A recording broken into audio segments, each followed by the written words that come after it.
Hi guys, okay, today we are going to factor trinomials a little bit more. One thing you do have to make sure you do when you factor a trinomial is always check for a GCF before you begin. So today, big hint, every problem has a GCF first. So if I look at my first example, 3x squared minus 18x plus 24, I notice that 3 goes into all of those. So I'm going to divide all of those by 3. 3 goes into this one. I'm left with x squared. 3 goes into this 18 6 times. And 3 goes into 24 8 times. Now, once you do this, this 3 is just going to get brought way down here to our final answer when we're ready. But we don't need it until then.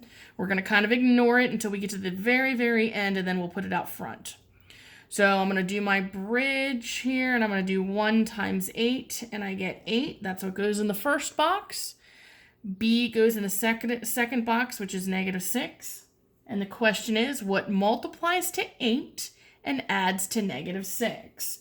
Well, in order for it to multiply to be positive, either they are both positive or both negative. So we have 1 times 8, 2 times 4, and that's it. So if they're both positive and I add them, that's not going to give me a positive. So they both have to be negative. Well, here it is. Negative 2, negative 4 gives me negative 6. So negative 2, negative 4 is what goes into both of these boxes. Down here, when I do my box method, you're going to use this one. Remember, that 3 gets ignored until the very end, and now we're going to use this one. The first term goes into the first box, x squared. The last term goes into the last box. The 2 that we just created go into the second and third box with an x attached.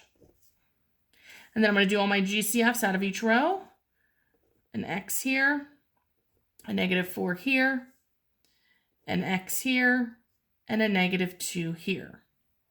Now, when you write your final answer, you do have to remember to bring that GCF down right out front there. So 3 times x minus 2 times x minus 4, and that is my final answer. Do not forget the GCF. I cannot stress that enough. All right, we're going to do one more example, and this one's going to be a little different because of the negative.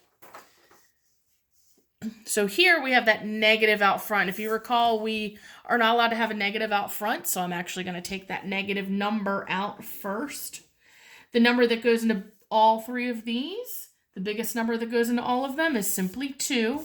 So I'm going to take a negative 2 out. Negative 2 goes into negative 4, positive 2x times.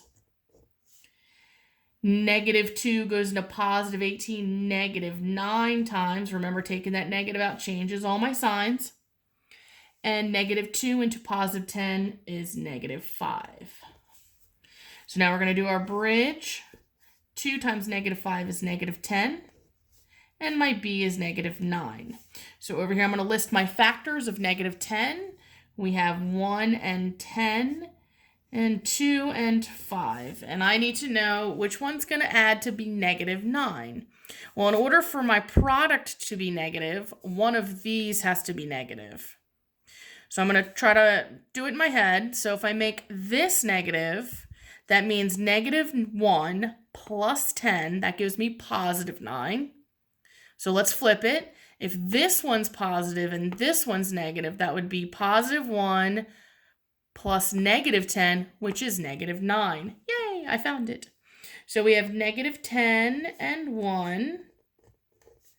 And I always double check this with the signs. Negative 10 plus 1 is in fact negative 9. Negative 10 times 1 is negative 10. So we always double check our across here to make sure the signs are correct, because that's where you're going to make the biggest mistakes. Then down, I did forget my squared up here. Then down here, when I fill in this box, you're going to do it from the one after you took the GCF out. Not the original problem, but the one you took the GCF out. So we have 2x squared here, negative 5 here. The 2 things that are in these 2 boxes are going to go in my other 2 with an x attached. And then I'm going to do my GCFs all around the problem. So 2x squared negative 10x is 2x. Nothing comes out here, so it's just 1, because you always have to take out something. On this one here, we have an x is going to come out. And on these two here, we have a -5. So now we're ready to write our final answer. Don't forget to bring down your GCF here. We have -2 out front. We have x minus 5 from this one, and 2x plus 1 from this one.